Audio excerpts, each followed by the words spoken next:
जय हिंद। जैसा कि हम लोग जानते हैं कि जीवन में कामयाब होने के लिए, सफल होने के लिए हमें अपने मन को शांत रखना ज़रूरी है।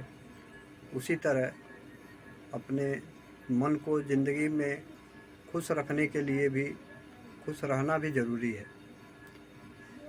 तो जैसे कि अगर मान लीजिए कि आपके पास अच्छा डाइनिंग टेबल है, चेयर है, सजाया हुआ है, उस पर तरह तरह की व्यंजन खाने की वस्तुएं अगर सजाई हुई रखी हुई हैं, लेकिन भूख ही नहीं है, तो उसका क्या? इसलिए दोनों की ही आवश्यकता है। जैसे खाने के लिए भूख का भी होना आवश्यक है, उसी तरह ज़िंदगी में कामयाब होने के लिए मन का शांत होना और जीवन में खुश रहना भी ज़रूरी है। अब अपने जीवन को हम अपने आप को खुश कैसे रखें? खुश रहना बहुत ही आवश्यक है। ये तभी संभव होगा अगर आपको अपने ईश्वर पर भरोसा है। अगर आप मानते हैं कि इस संसार में ईश्वर है तो उनके लिए ये आसान है, लेकिन जो नहीं मानते हैं कि इस संसार में ईश्वर है, उनके लिए ये नामुमकिन है खुद को खुश रख पाना। जैसे कि एक कहानी है, मैं आपको एक कहानी सुनाता हूँ। किसी राज्य में एक राजा रहता था। उस राजा के मन में कई बार कुछ सवाल उठते, फिर राजा कुछ सोचकर वो सवाल फिर मन में ही दबा देता। कभी कभी सोचता कि मेरे इस प्रश्न का जवाब पता नहीं किसी के पास होगा भी या नहीं, इसलिए उसके मन में बार बार ये सवाल उठते रहते और वो इस सवाल को यही सोच करके मन में दबा देता कि पता नहीं मेरे दरबारियों में किसी के पास इसका हल उत्तर होगा भी या नहीं। इसी तरह एक दिन वह राजा बैठकर अपने दरबारियों के साथ सभा में बातचीत कर रहा था। करते करते अचानक उसके दिमाग में फिर से वही ख्याल आया। उसी बात को फिर से उसके मन में दोहराते हुए उसके मन ने कहा कि आज इस सवाल को सबके सामने उपस्थित करके ही देखें क्या होता है। तो राजा ने अपने सभी दरबारियों के सामने कहा, सभी दरबारियों से कहा कि मेरे मन में कई दिनों से कुछ सवाल आ रहे हैं। मैं सोचता हूँ कि अपने दरबारियों से कुछ इस सवाल के उत्तर हल पूछूं, फिर सोचता हूँ पता नहीं किसी के पास उसका जवाब होगा भी या नहीं। ये सोच करके मैं उसे मन में ही दबा कर रख दे रहा हूँ, लेकिन आज मैं उस सवाल को ऊपर करना चाहता हूँ, लेकिन मेरे सवाल का जवाब भी चाहिए, और जो भी मेरे सवाल को जवाब देगा उसे मैं मुँह मांगा कीमत भी उसे उपहार में दूंगा, जो भी वो चाहेगा, जो कहेगा। लेकिन अगर जो भी कहने के लिए ये तैयार होकर के कि मैं जवाब दूंगा, उस सवाल का उत्तर मैं दूंगा, अगर नहीं दिया तो मैं उसे फांसी पर चढ़ा दूंगा। यह सुनकर दरबारियों में सभी दरबारी राजा के क्रोध के डर से कोई भी उसके सवाल का जवाब देने के लिए कोई तैयार नहीं हुआ। तो सभी लोगों ने अपने आप को राजा के क्रोध से बचाने के लिए कहा कि हम सभी दरबारियों में सबसे अधिक ज्ञानी तो मंत्री जी हैं, वही आपके इस प्रश्न का उत्तर दे सकते हैं महाराज। तो राजा ने मंत्री जी से पूछा, कहा क्या आप मेरे सवाल का उत्तर देना चाहेंगे? तो मंत्री जी ने सोचा मन ही मन कि मान लो कि मुझे इस प्रश्न का उत्तर नहीं आता, लेकिन हो सकता है इतना बड़ा राज्य है राजा का, इस राज्य में किसी न किसी के पास तो राजा के सवालों का उत्तर तो होगा। कहीं से भी पता करके राजा को दे देंगे, कुछ दिन का समय ले लेंगे राजा से।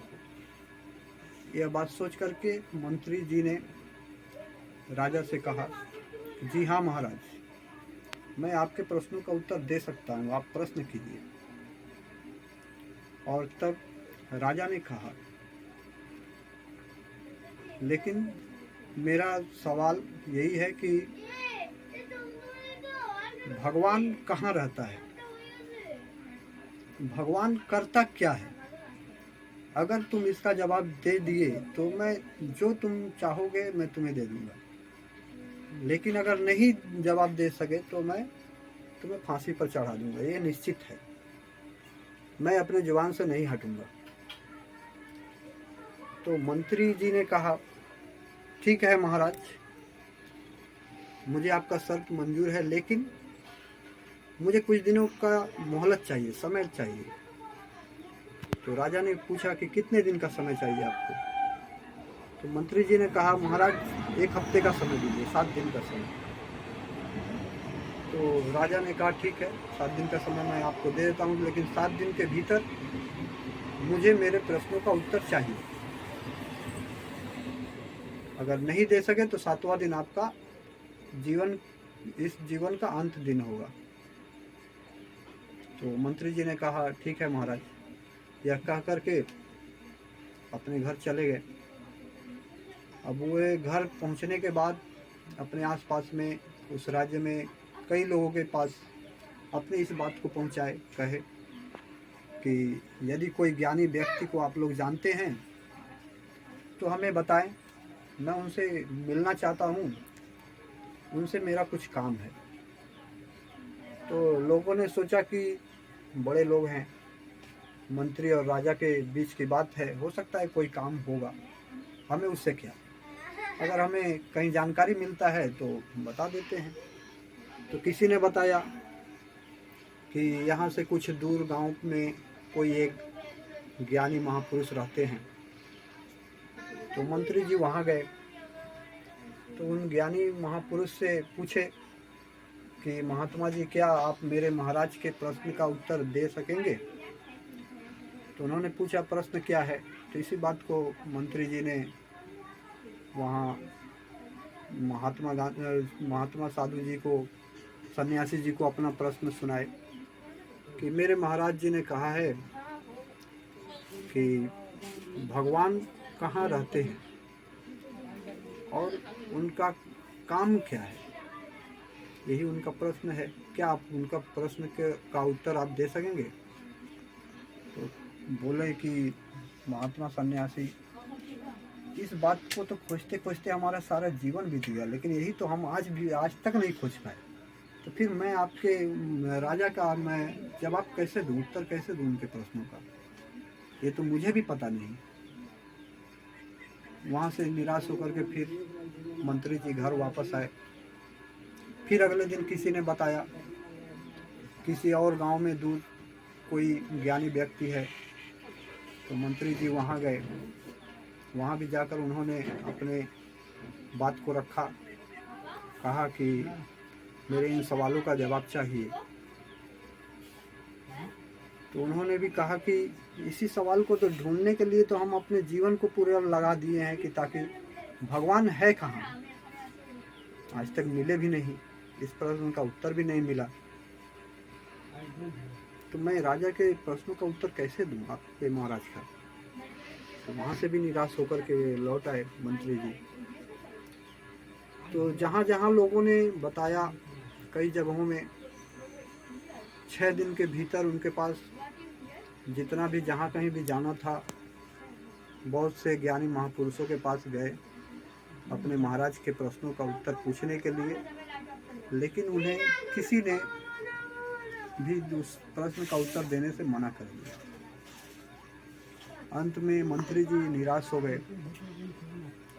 देखे कि अब उनका 6 दिन का समय जो महाराज ने 7 दिन दिया था, अब आखिरी दिन ही मात्र एक बचा था। अब वे बहुत निराश हो गए। मन में उदासी भर करके वो सोचने लगे घर पर बैठे बैठे कि अब कल का दिन तो मेरे लिए अंतिम दिन है, मेरे जीवन का अंत हो जाना है कल ही। राजा अपने जुबान से हटने वाले हैं नहीं, क्योंकि उन्होंने पहले ही कह दिया है कि मेरे प्रश्नों का उत्तर अगर नहीं दे सके तो मैं फांसी पर चढ़ा दूंगा। और वो महाराज आनी महाराज हैं, आनी अपने शब्दों का मान रखने वाले, इधर उधर हो नहीं सकते, अपने जवान से वो भटक नहीं सकते। इसलिए मंत्री जी बहुत ही चिंतित हो गए। अपने ही घर पर बैठे थे चिंतित होकर के, उदास। तभी उनके घर एक सेवक काम करता था। तो दास जो सेवक उनका था, तो काम करते करते उसकी नज़र अपने स्वामी पर, अपने मालिक पर पड़ा, मंत्री जी पर। तो उसने सोचा कि बड़े लोग हैं मालिक, लेकिन फिर भी मैंने कभी उन्हें ऐसा उदास बैठे नहीं देखा कभी आज तक। जब से मैं यहाँ पर अपना काम कर रहा हूँ, कभी तो ऐसे अवस्था में मैंने उन्हें नहीं देखा। तो उस सेवक के मन में ये बात विचार आया कि मैं अपने मालिक से क्यों न इनके दुख के कारण को पूछूं। तो फिर सोचने लगा कि शायद पता नहीं जवाब देंगे भी या नहीं, क्योंकि मैं एक सेवक हूँ, उनका दास हूँ। फिर सेवक ने कहा कि नहीं, चलो जवाब देंगे या नहीं फिर भी बोलकर देख ही लेते हैं। जवाब दिए तो भी सही है, नहीं दिए तो भी ठीक है। तो जाकर के सेवक ने पूछा मंत्री जी से, कहा मालिक, मैं आपको कुछ दिनों से देख रहा हूँ कि आप उदास लग रहे हैं, लेकिन मैं जब से काम कर रहा हूँ आपके पास, इससे पहले मैं कभी आपको इतना उदास नहीं देखा। इसलिए मेरे मन में ये सवाल उठा है कि मैं आपसे ये पूछूं, जानना चाहूँ कि आप किस बात से चिंतित हैं।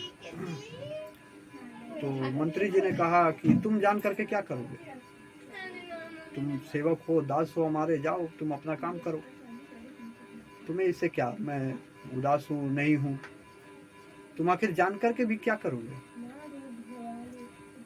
तो सेवक ने अपने पल की झपकाई, फिर सोचा उसने कि एक बार फिर से कहूँ, शायद इस बार कुछ बता दें। तो सेवक ने कहा, दास ने मालिक से कि मालिक, आप अपने दुख मुझे बताएं, शायद मैं आपके काम आ सकूं, हो सकता है मैं आपकी कुछ मदद कर सकूं। तो फिर मंत्री जी ने कहा कि मेरे महाराज ने मुझसे कुछ सवाल पूछे थे, उसका जवाब उन्हें 7 दिन में मुझे देना था, और आज ही 7 दिन का समय उनका दिया हुआ पूरा हो रहा है। अगर मैं उन्हें उनका जवाब नहीं दे सका, उनके सवालों का जवाब नहीं दे सका, तो उन्होंने पहले ही कह दिया है कि मुझे वो फांसी पर चढ़ा देंगे। इसी बात को सोच करके मैं आज बहुत ही उदास हूँ और चिंतित भी हूँ कि आज ही मेरा जीवन का ये शायद आखिरी दिन है, क्योंकि उनके प्रश्नों का उत्तर मैं ढूंढ नहीं सका। मैं बहुत कोशिश किया, लेकिन किसी ने भी उनके प्रश्नों का उत्तर देने से मना कर दिया। सभी बोले कि मेरे पास उनके प्रश्नों का कोई उत्तर नहीं है। तो सेवक ने कहा कि ठीक है, आप उनके प्रश्न को मुझे बताइए, मैं चेष्टा करता हूँ, कोशिश करके देखता हूँ, शायद मैं उनके प्रश्नों का उत्तर दे सकूं। तो मंत्री जी फिर सोचने लगे कि जहाँ इतने बड़े बड़े महात्मा ज्ञानी लोगों के पास मैं गया, वे मेरे इन प्रश्नों का महाराज ने जो मुझसे पूछा है उसका जवाब नहीं दे सके। भला एक सेवक जो मेरे यहाँ काम करता है, मेरा एक दास होकर के, वो मेरे महाराज के प्रश्नों का उत्तर भला वो कैसे दे सकता है। फिर सोचते ही उसने सोचा, मंत्री जी ने, कि अगर हो सकता है जवाब कहीं हो उसके पास, तो शायद मैं बच जाऊं।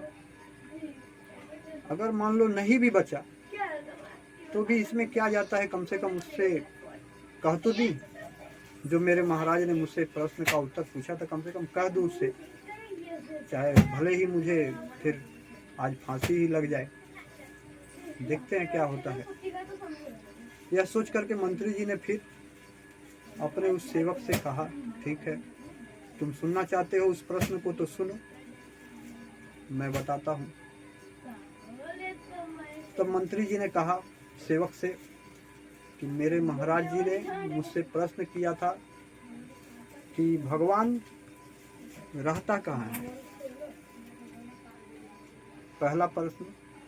और दूसरा प्रश्न ये था कि भगवान करता क्या है।